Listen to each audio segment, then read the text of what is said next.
সঙ্গীতাস কিচেনে সবাইকে স্বাগত জানিয়ে আজকে রেসিপি শুরু করতে চলেছি। আজকে বানাবো মোমোর ঝাল চাটনি। এদিকে জল বসিয়ে দিয়েছি, জলটা হালকা গরম হয়ে এসছে। এর মধ্যে 5-6টা শুকনো লঙ্কা দিয়ে দিলাম গোটা। শুকনো লঙ্কাগুলো ফুটে গেলে এর মধ্যে আগে থেকে কেটে ধুয়ে রাখা টমেটোগুলো দিয়ে দেব। টমেটোগুলোর বোটার কাছে কেটে 4 ফালি দিয়ে তারপর টমেটোগুলো দিয়ে দিলাম।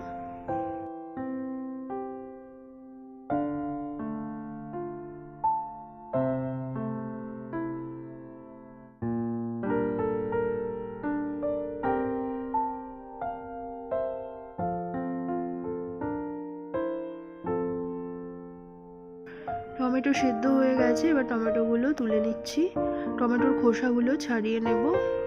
আর শুকনো লঙ্কাগুলোও সেদ্ধ হয়ে গেছে, ওগুলোও তুলে নিচ্ছি। এরপর দেখতে থাকো।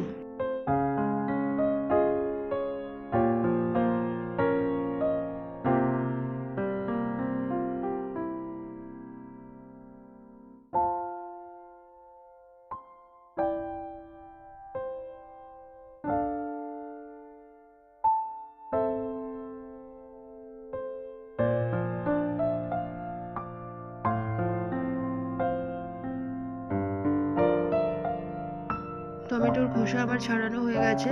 এবার টমেটো আর শুকনো লঙ্কা এগুলো মিক্সিতে পেস্ট করে নেব।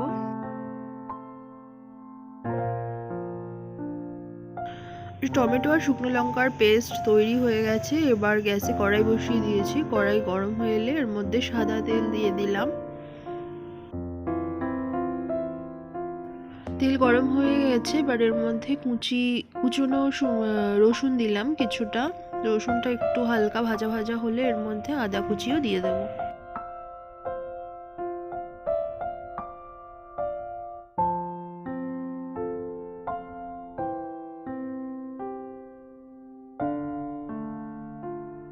রসুনটা হালকা ভাজা হয়ে গেছে, এবার এর মধ্যে কুচনো আদা দিয়ে দিলাম। আদা আর রসুন এবার আরো একটু ভালো করে ভাজা ভাজা করে নিচ্ছি।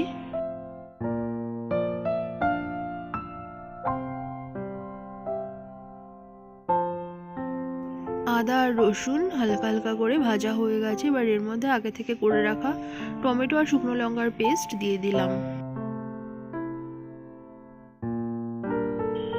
এবার ভালো করে নেড়ে চেড়ে নিতে হবে। কিছুক্ষণ নাড়াচাড়ার পর অল্প অল্প করে জল দিয়ে বারবার কিন্তু নেড়ে নিতে হবে। এবার এর মধ্যে পরিমাণ মতো নুন দিয়ে দিচ্ছি।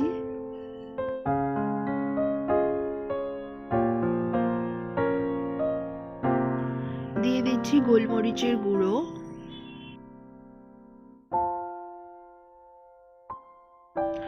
আরো একবার ভালো করে নেড়ে চেড়ে নিচ্ছি।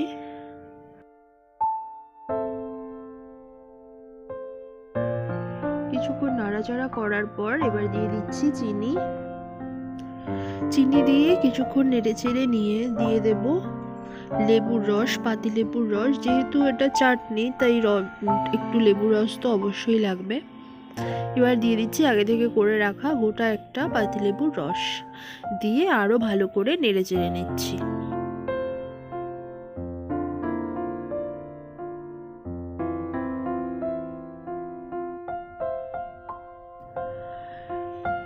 এই চাটনিটা তৈরি করার সময় একটু টেস্ট করে দেখবে। আমি দেখেছিলাম নুনের পরিমাণটা কম ছিল, তাই একটু নুন দিয়ে দিলাম।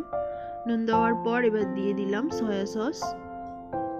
1 ঢাকনা সয়া সস দিয়ে দিলাম, দিয়ে আবারও ভালো করে নেড়ে চেড়ে নিলাম। চাটনিটা আমার প্রায় তৈরি হয়ে এসছে। একদম শেষে এসে দিয়ে দিলাম টমেটো সস। টমেটো সসটা দিলে চাটনিটা খুব ভালো হয় খেতে, আর এই চাটনিতে টমেটো সসটা দিতেই হয়, তো দিয়ে দিলাম। আর যেহেতু ঝাল চাটনি সেহেতু কিন্তু এখানে লঙ্কার ব্যবহারটা একটু বেশি হবে। মোমোর ঝাল চাটনি রেসিপিটা আমার কিন্তু একদম তৈরি হয়ে গেছে। তোমাদের কেমন লাগলো জানিও। যদি ভালো লেগে থাকে তাহলে অবশ্যই like, comment, share and subscribe করে চ্যানেলের পাশে থেকো। ভালো থেকো, সুস্থ থেকো।